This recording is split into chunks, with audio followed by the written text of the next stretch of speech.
another voice note for the high-tech Sapphire and Steel episode that somebody's making. I'm doing this because Marcus said somebody was going to interview him about the Doddleston messages. So I thought it would be nice to be able to tell them he knew someone was a BBC Model B. But I haven't dared turn it on, Marcus. But I do have this story about the Commodore PET. I forget which model it is. It's the one with the built-in monitor, slightly larger monitor, and a proper keyboard. No built-in cassette, so it's one of the later 51 something.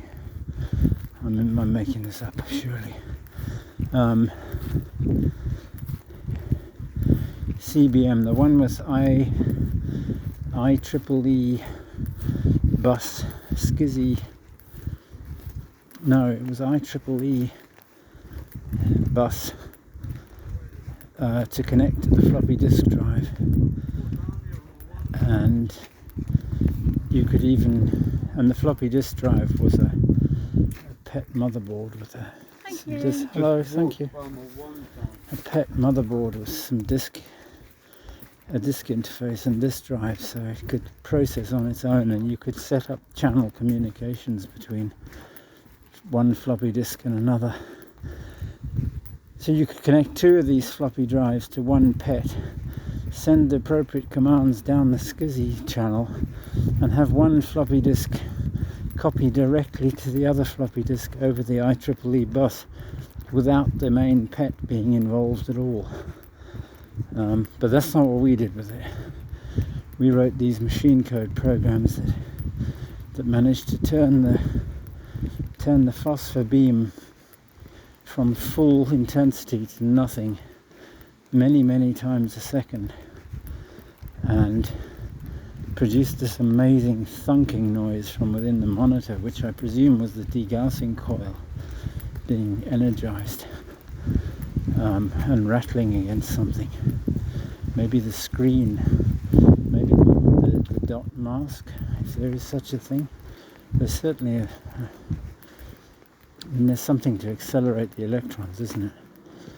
And we had this thing thumping away for a few seconds, and we instantly turned it off and didn't run it very often, but those RF emissions must have been very impressive. And then I started thinking just now about Einstein where he really got the idea that the speed of light was absolute was from Maxwell's equations, because if they're not, then you get a term where signals propagate backwards in time. So that may be part of the story about why people of the future are able to talk to BBC Model Bs. Just thought I'd add that. It's a movie, you know.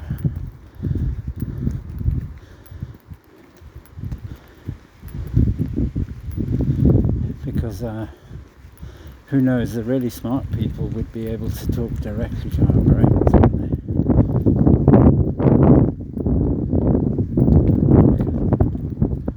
They wouldn't need the technology in between. But then who knows what they would think was technology, because you've got all these piezoelectric systems in granite rocks and ice thaw in the Earth's crust, and goodness knows what else going on. So communication forwards and backwards in time is absolutely no problem. Now you can go and read Aristotle again and work out why the Earth doesn't move, except when it's eating things, thunder and lightning and all that. I'm quite tired, even though all I've done is walk from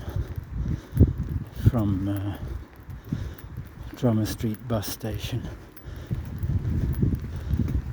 to Mill Road, and then to the Beehive, and then to What's the name of the common? I've forgotten. I don't live here. You tell me the Stourbridge Common, where Stourbridge Fair used to be held, which I always fancied was the real strawberry fair. I think it was held every week. It was a regular old farmer's market in days of yore.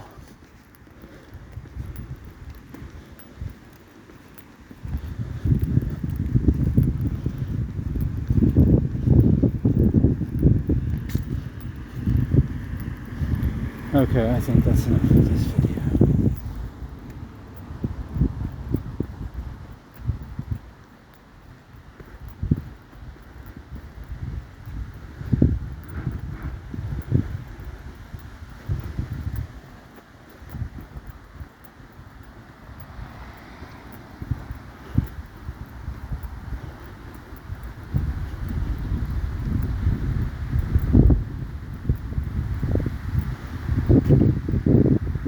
That's very Sapphire and steel, isn't it? Signing off.